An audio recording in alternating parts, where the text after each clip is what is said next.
Hey,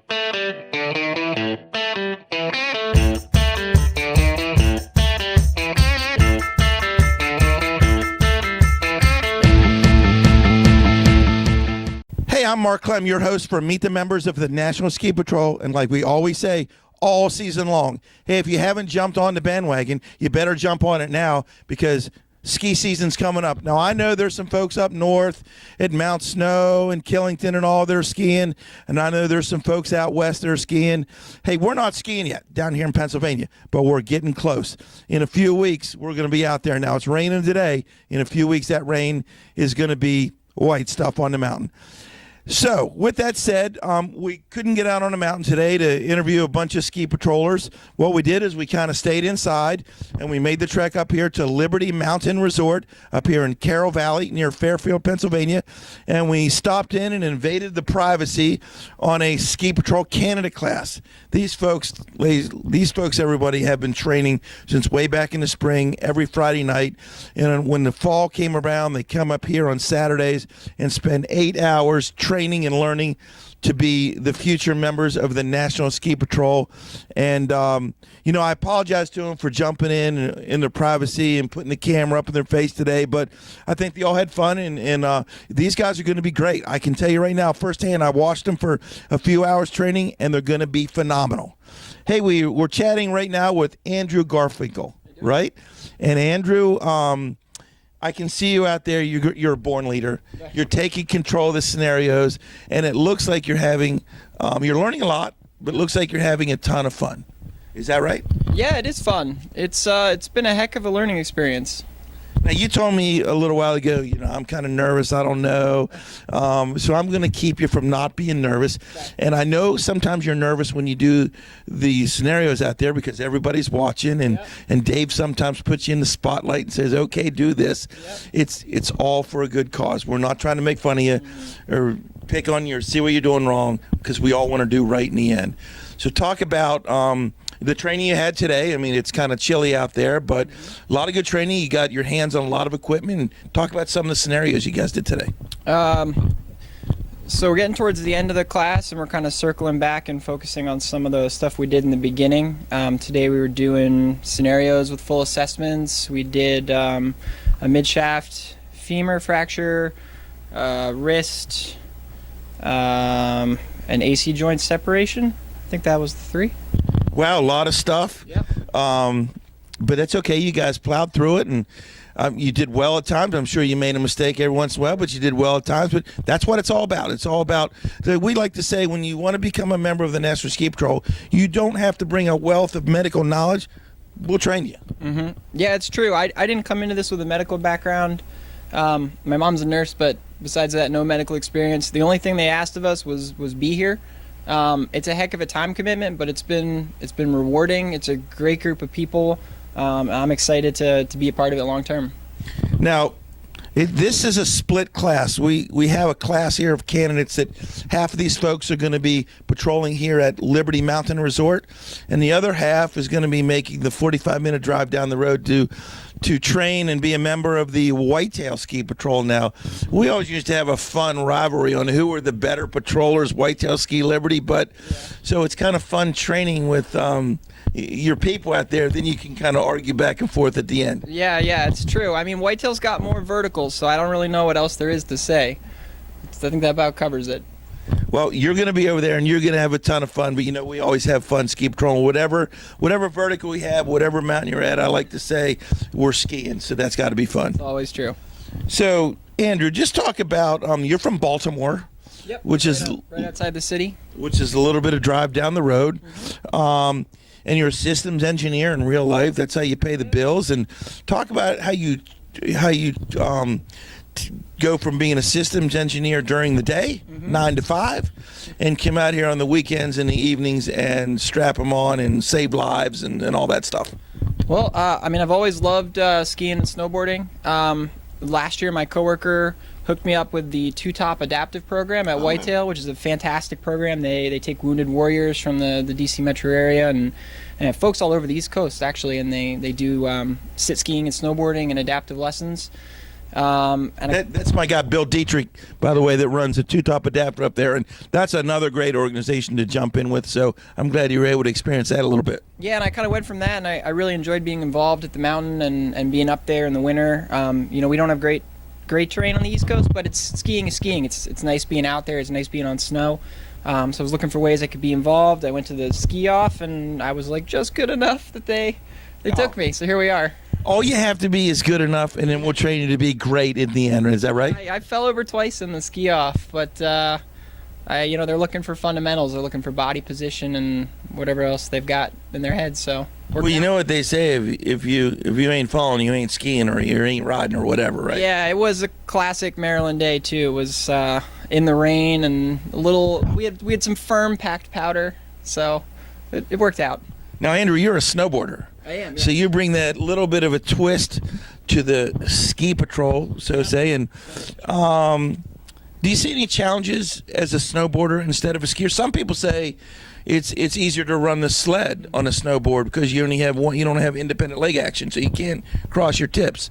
Yeah. And other people say, I don't know, it's easier getting around on skis. So what's your take on it so far of what you've experienced? Well, I don't have any on-the-hill experience yet, but from talking to the patrollers, it's about what you said. I mean, snowboarders have one big break, so depending on the hill, pulling the sled sounds like it might be a little easier. Uphill travel is obviously a downside for snowboarders. If you're setting up boo and you got to walk uphill or something like that, you either got to hop and hope no guests see you, or take your board off and walk. Well, I'm sure you'll figure that out in the whole bit. And hey, folks, if you'd like to become a member of the National Ski Patrol because you're looking at Andrew here and you're like, holy cow, that young guy, I can do that too. Why don't you just give your mountain a call and hook up with your local ski patrol director and hey, just find out, pick his brain on how you get started. And if you can't catch up with your ski patrol director right now, just log on to www.nsp.org, and the folks out at the national office will gladly steer you in the right direction.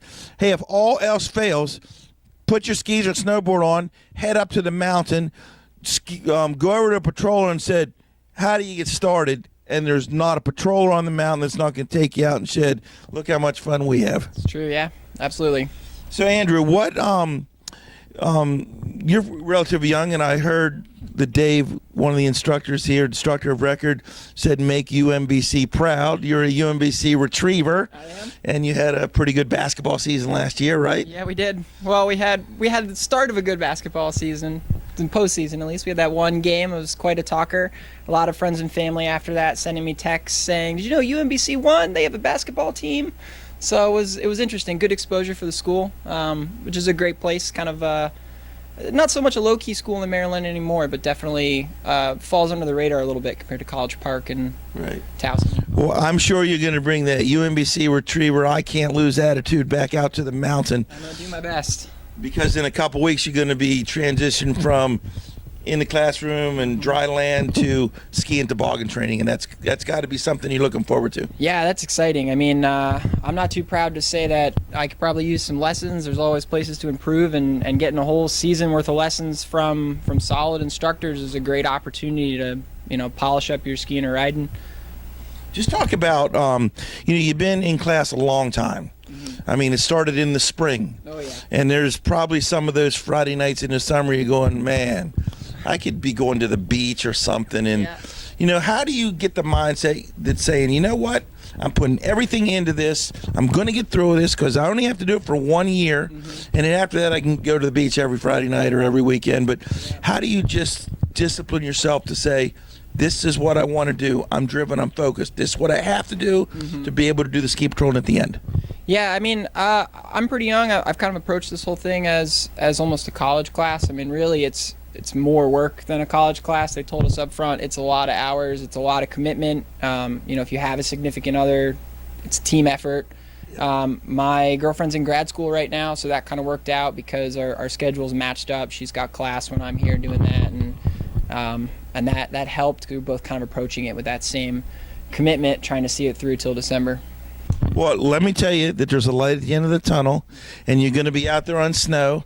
And the good thing about ski patrol, your girlfriend can come to work with you, and she can come skiing and riding or whatever. And it's not like you're going to the office and you got to stay home, and I'll see you in 8 or 9 hours. Yeah, she's looking forward to it. I'm going to try and get her to come up a couple times this season.